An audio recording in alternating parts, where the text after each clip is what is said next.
Boa noite, esse é o grupo Aviação e Manutenção.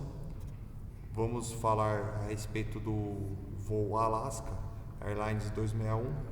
O grupo é formado por mim, Breno Neves, pelo Cristiano Teixeira e pelo José Augusto. Vamos falar sobre a nossa introdução.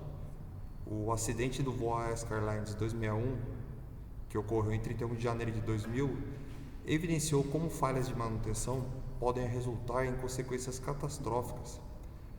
A investigação do NTSB apontou que a perda do estabilizador horizontal decorreu do desgaste não detectado da porca Acme, a porca trapezoidal no caso, agravado por intervalos de lubrificação inadequados, registros deficientes e execução incorreta de tarefas previstas nos manuais técnicos.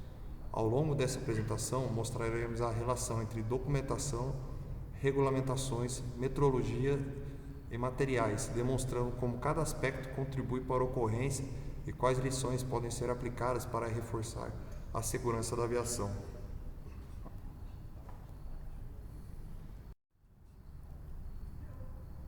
No primeiro capítulo, vamos abordar as publicações técnicas.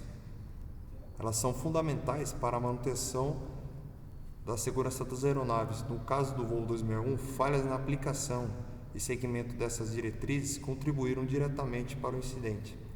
Vamos a elas então. A respeito do manual de manutenção, ele trazia o procedimento correto de lubrificação.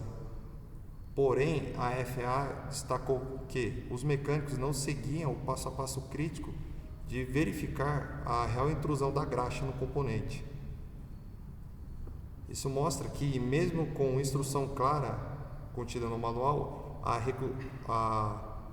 execução inadequada comprometeu totalmente a segurança do voo. Quanto ao catálogo ilustrado de peças, ele garantia a correta identificação dos componentes, no caso jack screw e da porca Acme. Mas só que a empresa não continha eles em estoque. Isso nos leva a refletir que sem a reposição adequada de peças que já estão desgastadas, isso aumenta o risco. A empresa, no caso, ela não tinha em estoque esses componentes. Quanto aos cartões de serviço, eles estavam disponíveis, mas a FAA apontou que o trabalho foi feito sem as condições adequadas. Ele foi feito no pátio, à noite e sem acesso a uma iluminação plena. O task card ele só é eficaz se executado em um ambiente adequado e com o ferramental certo. Quanto ao manual de manutenção de componentes, o conjunto de porca e eixo deveria passar por uma revisão geral, segundo esse manual, A FAA enfatizou que o desgaste foi ignorado até se tornar catastrófico. Então, ele nos traz a importância de a aplicação correta desse manual, remove a chance de acontecer uma falha desse tipo. Como ele não foi seguido à risca, eles não conseguiram prever que o incidente aconteceria. Quanto ao MRBR, o que aconteceu? Os intervalos de lubrificação foram esticados de 700 horas para 3.600, não avaliando o risco que isso causaria.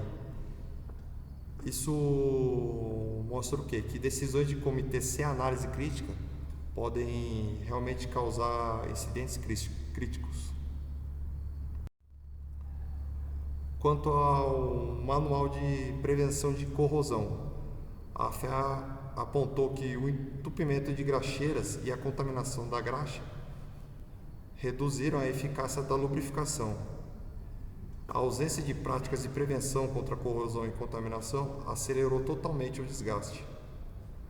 Quanto ao diagrama de fiação, ele ele foi totalmente analisado e o sistema elétrico ele estava funcional. Então a FAA descartou que houvesse alguma falha proveniente dele. Foi puramente mecânica. Isso mostrou que esse manual ele foi útil para excluir falhas elétricas da investigação. Quanto aos ensaios não destrutivos, a FAA ele citou a falta de inspeções metrológicas eficazes. Métodos não destrutíveis poderiam ter identificado o desgaste. Isso mostrou que a ausência de inspeções não destrutivas contribuiu diretamente para que o incidente ocorresse. Quanto ao OAMP, o planejamento ele foi aprovado em MSG3. E o que aconteceu? Ele permitiu que as janelas de inspeção fossem muito alongadas. Quando bem estruturado, esse programa ele traz benefícios para a manutenção. Porém, se feito da forma errada, ele transforma uma falha latente em uma falha ativa. Quanto aos boletins de serviço, antes do incidente, não havia nenhum boletim de serviço a respeito de inspeções extras no componente, no caso um jack screw. Isso nos traz a importância de um boletim de serviço emitido a tempo, poderia ter evitado o acidente. Diretrizes de aeronavegabilidade. No acidente, só após o acidente foram emitidas as DAs, que reduziram o intervalo para 650 horas e exigiram monitoramento. Ele mostra o quê? Que ADs corretivos chegam tarde quando a falha já ocorreu.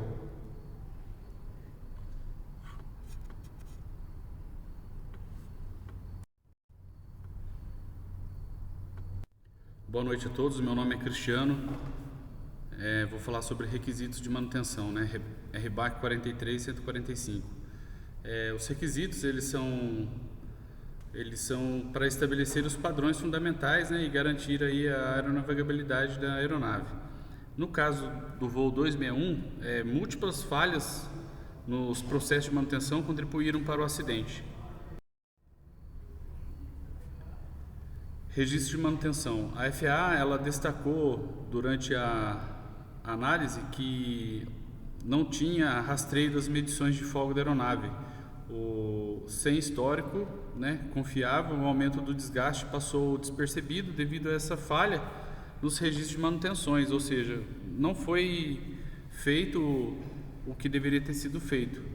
Sem histórico, foi constatado que não se havia manutenção naquele determinado componente. Os registros eles devem ser precisos, pois são fundamentais para identificar as tendências de desgaste e programar manutenções preventivas. E falhas nos processos, O RTS aí, que é o retorno do serviço, os mecânicos eles liberaram a aeronave sem verificar se a graxa havia realmente chegado às roscas. O retorno de serviço ele deve ser baseado em evidências, e não em suposições. Peças de reposição. A Alaska ela não tinha esse conjunto difuso em estoque. A gestão de peça inclui entender comportamento de desgaste e limites de uso.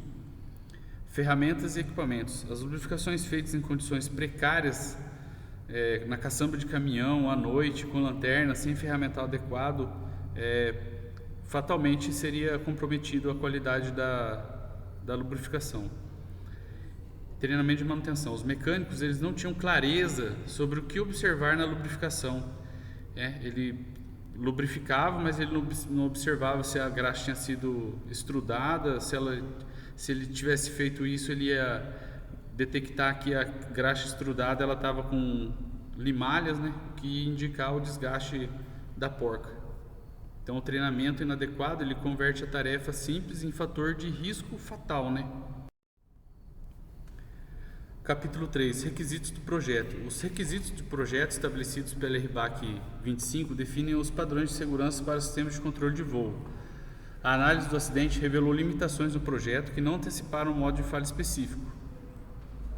Dentro da RBAC 25 tem o Control System, que é o sistema só atendia os requisitos com roscas intactas, ou seja, falha de projeto, não havia redundância contra a perda total da porca. Depois a 25675 são os stops, né? Os stops mecânicos, são batentes que existiam, mas eles não atuavam em caso da rosca com defeito. O projeto também não antecipou esse modo de falha. O 25677 Trim System, ele havia redundância elétrica, né? Mas não estrutural. Ele tinha 2 canais para funcionar, tinha o canal A e o canal B, mas não foi depois, né, constatado que o problema não foi elétrico. O sistema elétrico ele estava íntegro, estava funcionando, ele estava atuando, mas a parte mecânica estava desgastada e acabou na fatalidade. E o 25309 Equipment System, que é o modo de falha por desgaste, não foi considerado extremamente improvável. Deveria ter sido incluído no Safety Assessment. Capítulo 4. Lubrificação. A lubrificação adequada é crítica para o funcionamento seguro de componentes. No voo 261, falhas múltiplas do processo de lubrificação contribuíram diretamente para o desgaste catastrófico, né? Então, dentro de equipamentos e métodos, depois que você faz uma análise, os métodos corretos, eles existiam, mas não foram cumpridos. Então, o método mal aplicado resultou em graxa que não protegeu a rosca. A contaminação, a mistura, né, daquela limalha reduziu a eficiência da graxa e essa sujeira resultou numa lubrificação ineficaz e um desgaste ainda maior, né? Os intervalos, que foram de 700 para 3.600 horas, reduziram a frequência de inspeção. E aí a definição de intervalos é determinada para prevenir falha, né? E as especificação de lubrificantes, a empresa ela substituiu a Mobil Grace 28 para o Shell 33 sem fazer testes, né? Então, se você faz uma mudança sem validação, você pode reduzir a proteção. Só continuando, né, a mistura de lubrificantes contaminados reduziu a eficiência da graxa, né? Com a mistura ali com sujeira, gerou uma lubrificação ineficaz e acelerando o desgaste. Também a limpeza inadequada da graxa antiga, né, foi um dos fatores que ajudou ainda mais. Os métodos não destrutivos não eram aplicados para avaliar as roscas, porém, se eles fossem usados, o desgaste teria sido detectado antes de ocorrer a falha. E a Alaska não registrava nem monitorava nenhuma leitura end play, mas se ela tivesse feito isso, a falha teria sido evitada. A porca, que era feita de alumínio e bronze, teve um desgaste total devido à falta de manutenção. Ela não foi substituída. E ali também tinha um tubo de torque feito de titânio que não veio a quebrar, mas transmitiu toda a carga, e essa carga e essa combinação de materiais com a presença de umidade fez com que acelerasse ainda mais o desgaste. E para concretizar a análise, foram encontrados sinal de pitching na superfície da porca, que aumentou ainda mais a fragilidade do conjunto. E a nossa conclusão é que o acidente da Alaska Airlines 2001 evidenciou que faz o projeto de manutenção e inspeção somado à extensão indevida dos intervalos de lubrificação resultaram em desgaste crítico do jack screw. A ausência de redundância mecânica de registros consistentes reforça a necessidade de uma cultura de segurança baseada em prevenção e evidencia disciplina técnica.